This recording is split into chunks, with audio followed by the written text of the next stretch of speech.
প্রযুক্তি, পর্যটন আর প্রকৃতির মেলবন্ধনে আবারও বিশ্বকে চমকে দিল চীন। দেশটির দক্ষিণাঞ্চলের মনোমুগ্ধকর পাহাড়ি অঞ্চল লিংসান এলাকায় উদ্বোধন করা হয়েছে বিশ্বের সবচেয়ে দীর্ঘ পাহাড়ি এসকেলেটর। চীনের এই পাহাড়ি এসকেলেটরটির দৈর্ঘ্য প্রায় 688 মিটার, অর্থাৎ প্রায় 2250 ফুটেরও বেশি।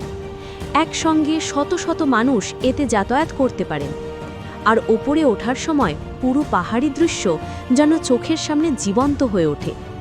পর্যটকরা বলছেন এটা শুধু একটা যাত্রা নয়, বরং এক অনন্য অভিজ্ঞতা। লিংসান এলাকা মূলত পাহাড়, নদী আর সবুজ প্রাকৃতিক সৌন্দর্যে ভরপুর। এসকেলেটরটি তৈরি করা হয়েছে মূলত পর্যটকদের পাহাড়ের চূড়ায় ওঠার সুবিধার্থে। আগে যেখানে হাঁটতে সময় লাগত 1 ঘন্টারও বেশি, এখন সেখানে মাত্র কয়েক মিনিটে